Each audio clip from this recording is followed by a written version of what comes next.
Capítulo 14. Servindo ao Senhor e ganhando dinheiro.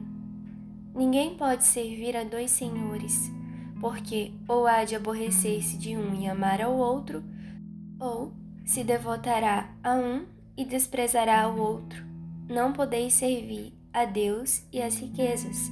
Mateus 6:24. Deus não se importa que você ganhe dinheiro. O que não quer é que sirva ao dinheiro. Ou seja, você não deve render louvores ao dinheiro como se achasse que ser rico é a resposta para os problemas da vida. Certamente não é. A riqueza não substitui o amor, a família, nem a espiritualidade. O que Deus odeia é a ideia insensata de que adquirir coisas traz satisfação. Isso é mentira, não traz felicidade. No entanto, devemos admitir que a estabilidade financeira é proveitosa se estivermos bem firmes em outras áreas. O dinheiro é como maquiagem, não faz a mulher, mas ela certamente parece melhor quando se utiliza dela. Apesar de toda a timidez moderna sobre o cristão e o dinheiro, a Bíblia está recheada de textos que ensinam a respeito de equilíbrio da economia. Devemos ser, porém, cuidadosos em adquirir bens sem adorá-los. Deus é ciumento. Ele vai arruinar a sua carreira se ela começar a tomar o lugar dele em sua vida. Ai da mulher que se ocupa demais ganhando dinheiro e deixar de adorar a Deus. Ele quer ter prioridade em sua mente, em sua vida. Uma vez que isso ocorra, ele prometeu muitas bênçãos para aquela que se sacrificar e contribuir para o reino. Não se trata apenas das bênçãos do céu. A promessa é de abençoá-la agora. Você deve certificar-se de incluir Deus em seu planejamento financeiro, planejamento dos seus haveres e em todas as outras áreas de negócio. Ele é a fonte. O seu trabalho é apenas o meio pelo qual você recebe a bênção dele. O Senhor irá multiplicar as suas bênçãos se souber que você não adora o que ele lhe dá. Tornou Jesus: em verdade vos digo que ninguém há que tenha deixado casa, ou irmãos, ou irmãs, ou mãe, ou pai, ou filhos, ou campos por amor de mim, e por amor do Evangelho que não receba já no presente o cêntuplo de casas, irmãos, irmãs, mães, filhos e campos, com perseguições e no mundo por vir a vida eterna. Marcos 10, 29 e 30. Quero, porém, adverti-la de que as bênçãos podem significar perseguição. Não deixe de compreender isso. Ninguém ataca uma mulher pobre. Ela pode andar pelas ruas mais perigosas sem ser roubada. As bem-sucedidas é que são mais vulneráveis ao veneno e animosidade. No entanto, não fuja do dinheiro só porque Deus diz para não adorá-lo e as pessoas não querem que você o tenha. Se Deus escolher abençoá-la, aceite a perseguição, minha irmã, e fique com o dinheiro. Ele vai ser útil em sua vida, vai dar-lhe opções que a pobreza não pode dar, vai capacitá-la a fazer coisas para o reino que os pobres só podem pedir em oração. O festim faz-se para rir, o vinho alegra a vida e o dinheiro atende a tudo. Eclesiastes 10, 19. Alguém disse que o dinheiro é a resposta para tudo. Ele a ajudará e lhe permitirá muitas coisas. O dinheiro pode ser uma bênção, mas não satisfaz todas as áreas. Tempere o seu impulso pelo dinheiro com a sua paixão pela presença de Deus e será finalmente uma mulher que tem tudo. A mulher excelente, apresentada em Provérbios 31, é alguém que se esforça para obter tudo de que precisa. Ela maximiza os seus potenciais, mas não adora as suas ambições. É difícil chegar a esse equilíbrio, mas se fizer isso, pode ser uma dama que recebe a admiração do esposo, o favor do Senhor e a confiança em si mesma. Examina uma propriedade e adquire-a. Planta uma vinha com as rendas do seu trabalho. Cinge os lombos de força e fortalece os braços. Ela percebe que o seu ganho é bom. A sua lâmpada não se apaga de noite. Estende as mãos ao fuso, mãos que pegam na roca, Abre a mão ao aflito e assim a estende ao necessitado. No tocante à sua casa, não teme a neve, pois todos andam vestidos de lã escarlate. Faz para si cobertas, veste-se de linho fino e de púrpura. Seu marido é estimado entre os juízes, quando se assenta com os anciãos da terra. Ela faz roupas de linho fino e vende-as, e dá cintas aos mercadores. A força e a dignidade são os seus vestidos. E quanto ao dia de amanhã, não tem preocupações. Fala com sabedoria, e a instrução da bondade está na sua língua. Atende ao bom andamento da sua casa e não come o pão da preguiça. Provérbios 31, 16 ao 27. A mulher citada nas Escrituras como virtuosa é uma mulher com talentos e recursos. Algumas pessoas dizem que o cristianismo reprime as mulheres. Não creio que seja verdade. Creio que alguns dos que pregam isso talvez sejam repressores, mas este não é o ensino da Bíblia. Nas Escrituras, a mulher virtuosa é uma pessoa forte, de grande importância. Quando a Bíblia confere a posição ao homem, isso é feito em benefício da mulher, para que ela possa ser poupada das dificuldades do conflito e das condições inclementes das quais a presença dele pode protegê-la. Na Bíblia, a mulher virtuosa não é de modo algum fraca. É uma criatura criativa, cheia de recursos e agressiva, embora continuando feminina. Procura a companhia do homem, mas não porque lhe falte capacidade para sobreviver sozinha. Quanta bênção poder escolher o companheiro com base no caráter dele, e não nas suas finanças. Quando a mulher escolhe um marido só pelo fato de ele ser um provedor, talvez escolha alguém financeiramente equilibrado, mas pobre do ponto de vista espiritual. A mulher virtuosa procura um parceiro que tenha sucesso, mas que não se intimide com o sucesso dela. A mulher virtuosa de Provérbios 31 ensina duas coisas. Primeira, ela encoraja as irmãs a maximizar as suas oportunidades para que não se casem por necessidade financeira. Essa lição é significativa, porque o homem bem-sucedido sente atração por mulheres de valor e não de peso. As mulheres de peso são aquelas que acrescentam pouco e exigem muito. São mulheres que esperam que Deus envie alguém para livrá-las de suas dívidas e assumam o peso da sua opressão. A maioria dos homens não gosta de ser considerada um talão de cheques. Não querem uma mulher que precise ser salva da ruína econômica, vendo nele um salva-vidas. Os homens fazem o máximo para evitar a mulher que chega com uma bagagem de dívidas e não tem nada que acrescentar ao cofre. Se você não tem esse currículo, ótimo, mas por favor não planeje ser um fardo ou trocar dívidas por sexo. Imite a mulher virtuosa e cuide de suas finanças. Cuide das suas contas para não se tornar uma carga. A mulher virtuosa não quer ser uma carga, mesmo que as circunstâncias tenham sido adversas para ela. Não pretende entrar num arranjo conjugal beneficente. Siga o exemplo dela e cuide do que é seu. A segunda coisa que a mulher virtuosa ensina é que a mulher economicamente estabelecida deve ter a sabedoria de escolher um parceiro que tenha tanto sucesso quanto ela em alguma área. Não precisa ser a mesma área, mas ele deve ter direito à fama. Dessa forma não haverá ciúmes nem competição entre eles. Ela tem as suas realizações e ele tem as dele. É claro que existem homens que, por mais bem-sucedidos que sejam, não possuem autoestima suficiente para suportar uma dama bem-sucedida. O homem precisa estar seguro de si mesmo. Se ele for grande, mas não reconhecer sua própria grandeza, em breve não reconhecerá a da esposa. Tente ser um homem seguro sem ser arrogante. Muitas mulheres estão sofrendo hoje por estarem sufocadas em relacionamentos com homens que não apreciam a habilidade feminina de alcançar sucesso. O homem fica frequentemente intimidado, seja porque ela insiste em jogar suas realizações no rosto dele, ou na maioria das vezes por ser inseguro. Escolha com cuidado seu parceiro para que ele comemore o seu sucesso e não a reprima.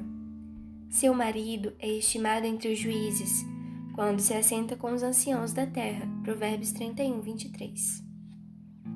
Se você ainda não é casada, examine bem aquele com quem planeja unir-se, em especial se achar que vai inevitavelmente alcançar uma posição de sucesso e realizações.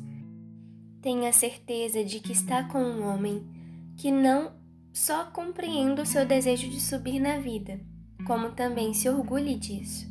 Se você já for a rainha da empresa que administra, fará bem em deixar o emprego e o seu comportamento superior no trabalho. Poucos homens se sentirão à vontade se você dominar em casa. Todavia, é difícil para a mulher habituada a cuidar de tudo saber onde os limites terminam. Fique atenta e tome cuidado para não pisar nos pés de ninguém. Faça do seu lar um abrigo, onde suas realizações sejam louvadas, respeitadas e apreciadas publicamente. A mulher virtuosa pode conseguir tudo. Ela é uma força em si mesma, forte o bastante para sobreviver sozinha, mas prefere não fazer isso. Essa mulher não irá manipular uma relação, porque são tantas as qualidades recebidas pelo seu andar com Deus que pode desejar um homem em sua vida, mas não necessita tê-lo. Deus lhe mostrou como administrar a sua vida. Mostrou-lhe como escolher um parceiro que não se intimide e que possa participar da sua vida sentindo-se desejado e não apenas necessário. Você quer ser uma mulher virtuosa? É difícil, mas creia-me, vale a pena. Parece haver um mito de pobreza apegado ao cristianismo. Muitas pessoas cristãs e não cristãs consideram o acúmulo de riquezas um comportamento anticristão. Existe uma tendência para pensar que o cristão deve vestir-se como um monge e viver em um mosteiro, caso contrário, ele não é sincero. Trago, no entanto, uma mensagem de libertação. O propósito do Senhor para você não é que se esqueça todas as ambições para servi-lo. Ele quer ser apenas a sua prioridade. Não cesses de falar desse livro da lei, antes medita nele dia e noite, para que tenhas cuidado de fazer segundo tudo quanto nele está escrito. Então fará prosperar o teu caminho e serás bem-sucedido. Josué 1:8. A mulher virtuosa era muito rica e bem-sucedida. A Bíblia a aplaude, mas não apenas pela sua riqueza. Seu extremo equilíbrio é a sua maior qualidade. O seu equilíbrio faz dela o modelo ideal para a mulher moderna. Era espiritual, mas mesmo assim tinha sucesso. Era maternal e, no entanto, orientada para sua carreira. Era independente, mas construía relacionamentos. Este é o sucesso daqueles cuja vida é cristocêntrica. Quando você busca o Senhor em primeiro lugar e faz dele a principal prioridade da sua vida, é bem-sucedida em tudo. Ele deve ser o alvo que você se esforça para alcançar. Se fizer isto, ele dará plenitude e inteireza à sua vida, de um modo totalmente diferente daquilo que poderia fazer separada dele. Você não deseja o tipo de sucesso que destrói o seu lar. Isso a estressa e a leva a angustiosas obsessões. Você quer que as suas bênçãos venham do relacionamento com o Senhor. Este é o tipo de riqueza que não a deixa viciada em uma carreira e não afasta a pessoa com quem pode compartilhá-la. O verdadeiro sucesso, do tipo que completa a sua vida e faz de você uma pessoa melhor, sob todos os aspectos, só pode vir de Deus. A bênção do Senhor enriquece e com ela ele não traz desgosto. Provérbios 10:22. Saiba que esta é mais que uma simples declaração sugerindo que você deve ser próspero. É uma mensagem sugerindo que a verdadeira prosperidade é a bênção equilibrada de Deus em todas as áreas da sua vida. Você pode ter tudo se buscar a Deus em primeiro lugar. Ele se compraz em suprir todas as suas necessidades. Não se importa que tenha coisas, só não quer que as coisas materiais possuam você. A mulher cristã vem lutando há anos com falsas mensagens que ensinam que o seu lugar é em casa, mas isso não é bíblico. Você é bem-vinda no lar se sentir que foi chamada para ser uma deusa doméstica. Mas se a sua inclinação for causar impacto na sua comunidade e sociedade trabalhando, Deus estará com você em sua ambição.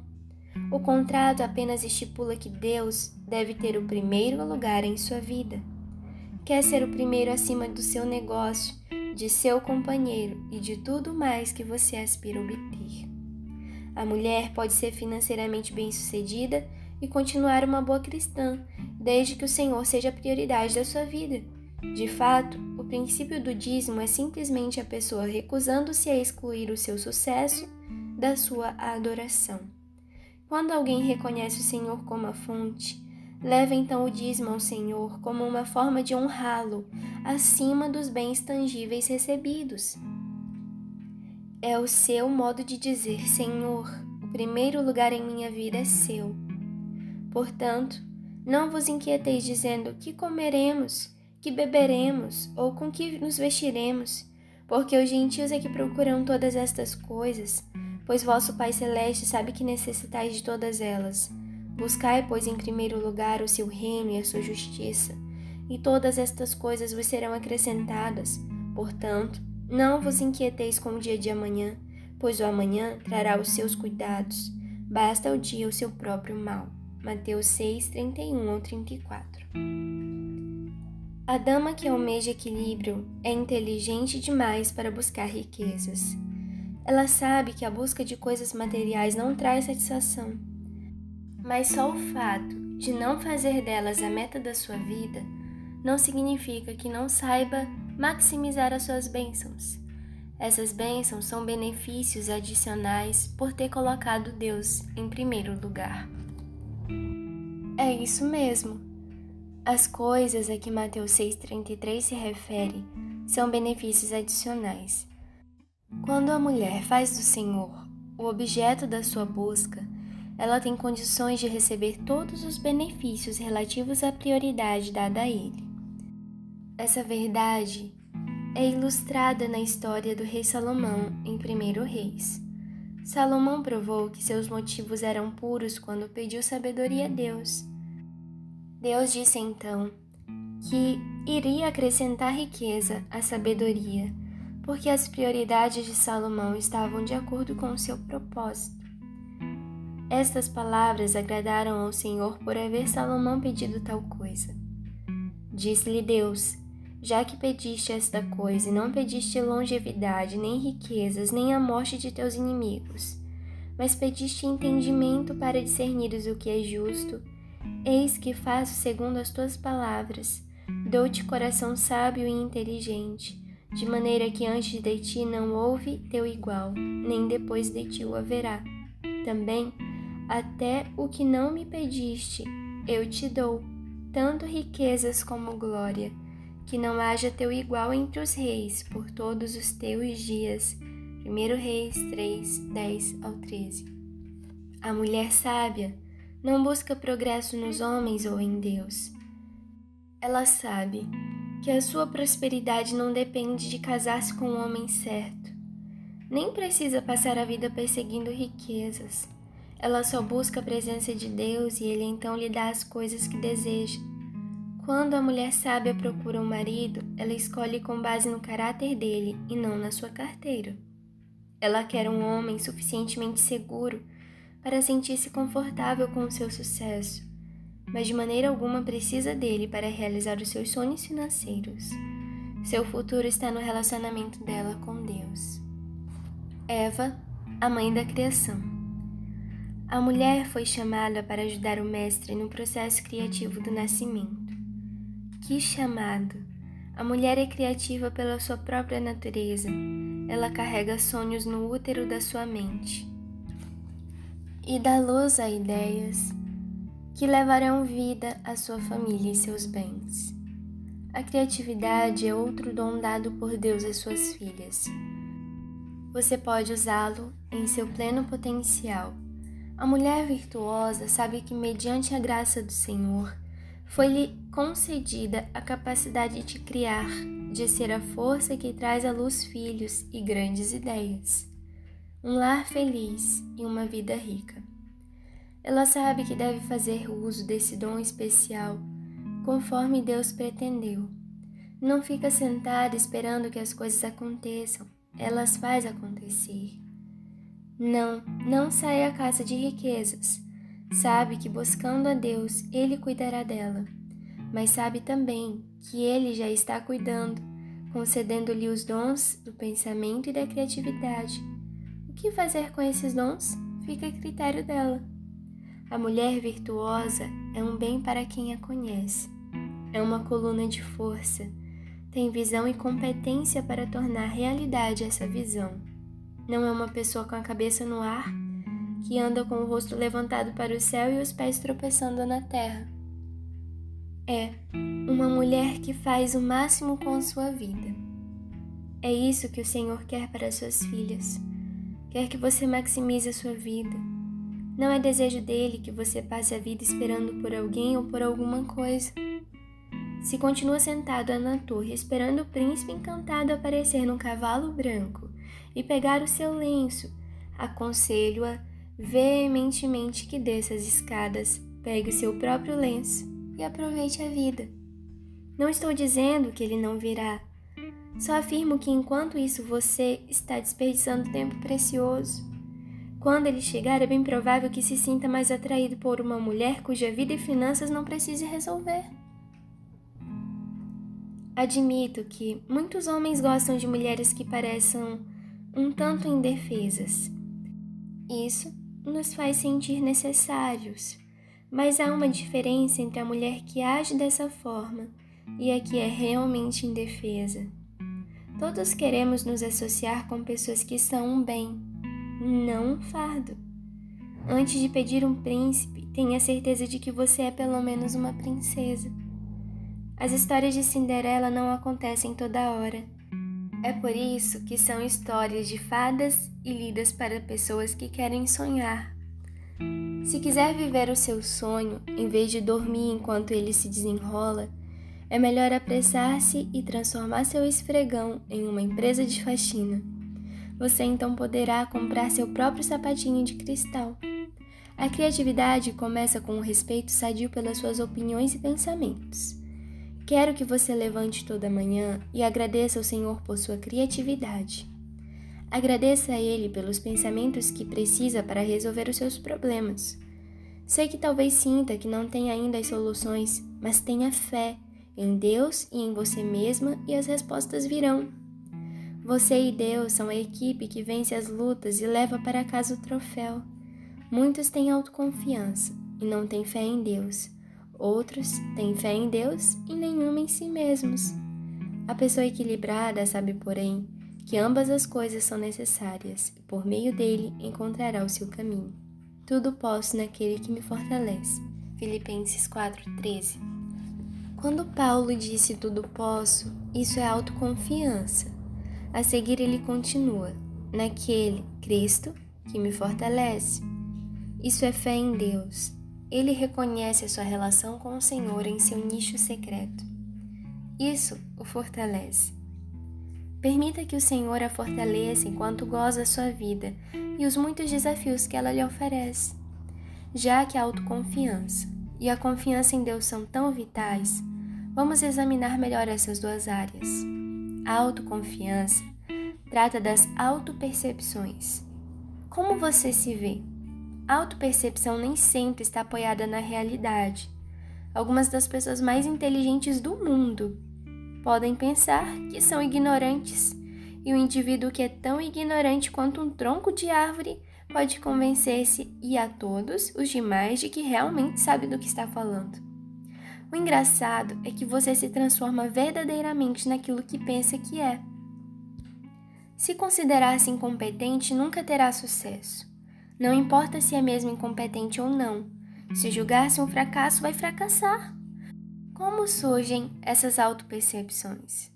Elas são em geral ensinadas.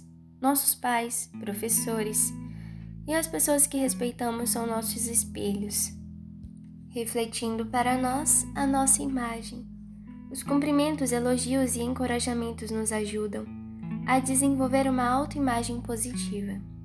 Mas as críticas, as palavras maldosas e as mentiras cruéis nos causam danos irreversíveis. O abuso e o trauma nos prejudicam sem deixar cicatrizes externas. É menos debilitante ficar fisicamente paralítico do que ter autopercepção deficiente. Conheci mulheres com problemas físicos, e mesmo assim são pessoas produtivas que aproveitam a vida. Embora fisicamente incapacitadas, elas se recusam a permitir que o negativismo se insinue em sua autoestima. Conheci também mulheres perfeitamente sadias, mas que não sabiam disso. Eram inválidas emocionais, desajustadas e infelizes. Essas mulheres viviam na sombra como se presas de uma maldição. Eram perseguidas por fantasmas e restrições imaginárias. Estavam atadas às masmorras de obstáculos invisíveis. Pessoas assim estão sempre necessitadas e aflitas. São em geral promíscuas e raramente dedicadas. Sentem essa sede de ajuda porque não descobriram os seus próprios recursos. Toda vez que você não se vê como um recurso, irá em busca de alguém a quem possa recorrer. Essa ajuda acaba tornando-se permanente, e como um carro com as luzes acesas, você acaba descarregando a bateria de todos que a cercam até que os relacionamentos acabem. Aquele que é poderoso para fazer infinitamente mais do que tudo quanto pedimos ou pensamos, conforme o seu poder que opera em nós. Efésios 3:20. A Bíblia diz que Deus usa o poder que opera em nós. Ele não usa apenas o que está dentro de nós, mas o poder que opera em nós, em nosso interior. Suponha que o seu poder interior esteja adormecido e sem uso porque você não reconhece os seus próprios recursos. E se a sua autoestima estiver tão baixa que você não tem consciência de nenhum dos seus dons e não os aplica? O que Deus teria então para trabalhar? Como Ele pode ajudá-la se você não se ajuda? Essa é a razão de reservarmos tempo para o rejuvenescimento espiritual.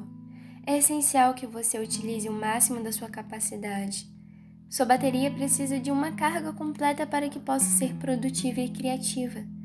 O que quer que faça, não permita que ninguém, nem nada, roube a sua fé em você mesma. É preciso também que tenha fé em Deus. Por que isso é importante? Porque só por meio de Deus vai descobrir grandeza. Muitas mulheres do mundo têm vontade forte e autoestima elevada. Elas acreditam na sua própria força e capacidade interior. No entanto, encontram às vezes um desafio para o qual não se acham preparadas. Há coisas que ultrapassam o alcance do poder ou da força humana. Alguns obstáculos irão confrontá-la e exigir mais do que uma atitude positiva. Esses desafios requerem uma fé resoluta, inabalável em Deus. Quando você encontra um desafio para o qual não está preparada para vencer, tem basicamente duas escolhas. Primeira, pode recuar para a segurança das situações que pode controlar. Esta é a única opção para a mulher não cristã, pois não tem outro lugar aonde ir. Só possui fé em si mesma e o desafio está além da sua capacidade, portanto, precisa fugir dele. No entanto, se você é cristã, tem uma segunda opção. Volte-se para Deus, estenda-se para Ele e confie em que faça um milagre. Ele é o Deus que pode fazer o que nós não podemos. Não nos surpreende que Paulo tenha dito: tudo posso naquele que me fortalece. Ele sabia que ele e Deus juntos eram uma força poderosa demais para ser derrotada. Devo dizer-lhe agora: quando Deus a abençoa com ideias criativas, elas não são para o seu gozo, mas para a sua edificação. O pensamento não a edificará se não for posto em prática. O pensamento criativo, sem a ação pela fé, fará que não passe de uma sonhadora. Você será apenas um centro de recursos para outros que se apropriam das suas ideias e vão para o topo da escada. Se for mulher suficiente para criar o conceito, seja então também mulher suficiente para fabricar o produto. Se não agir em relação às suas ideias, será como a garota que chega sempre atrasada e se amargura porque outras puseram em prática o que ela pensou. Deus abençoa seus pensamentos, mas louva o que você faz.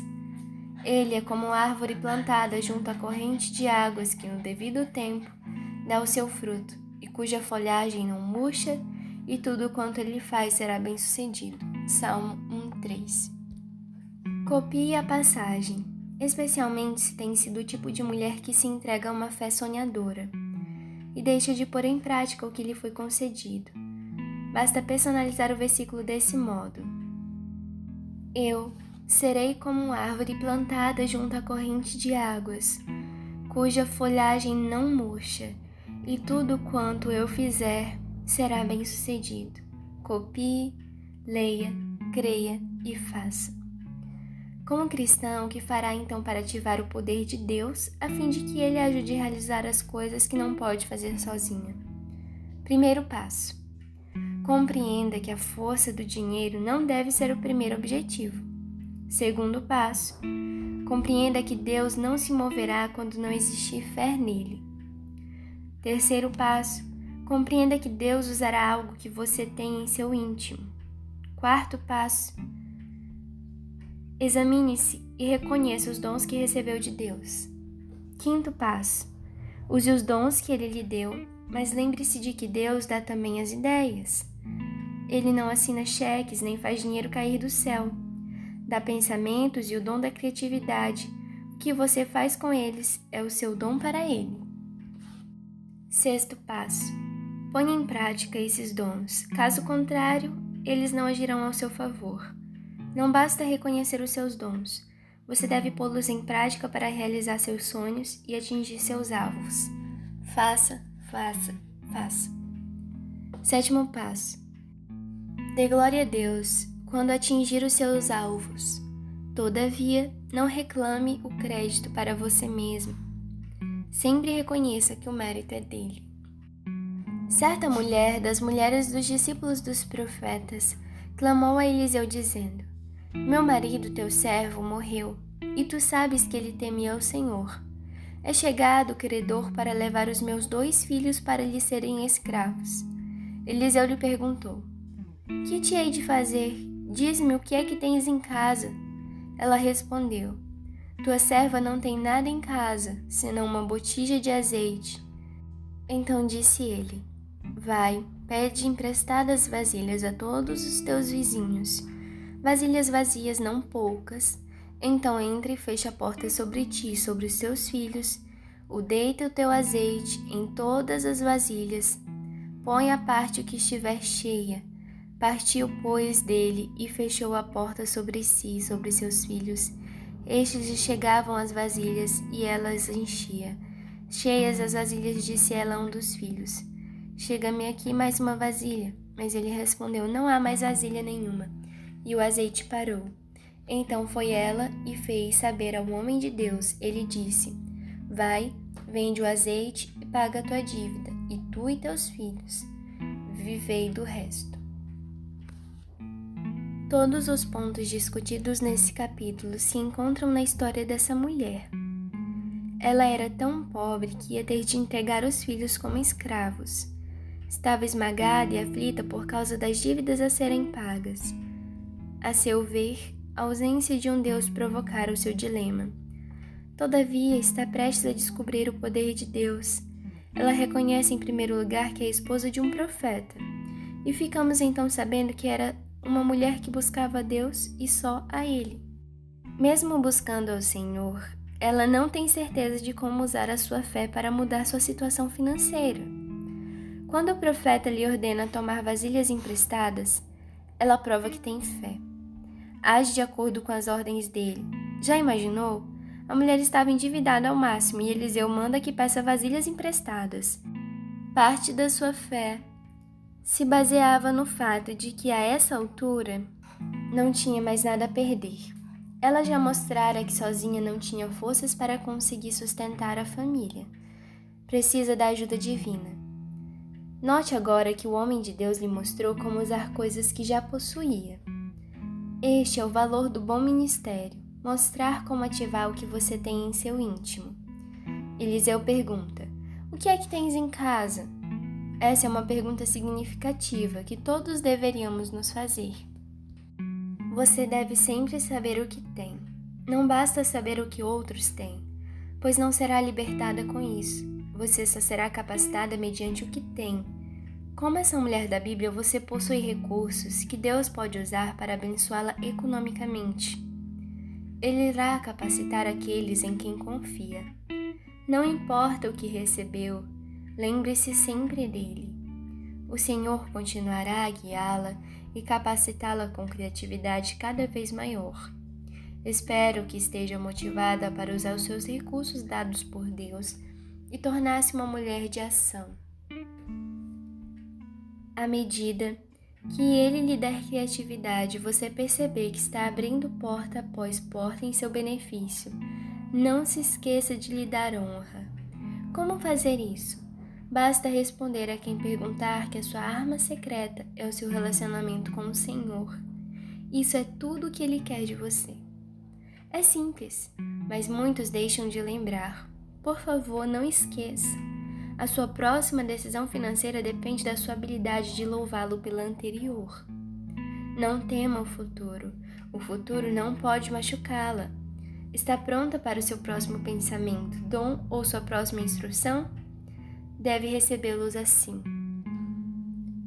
Reconhece-o em todos os teus caminhos, e ele endireitará as tuas veredas.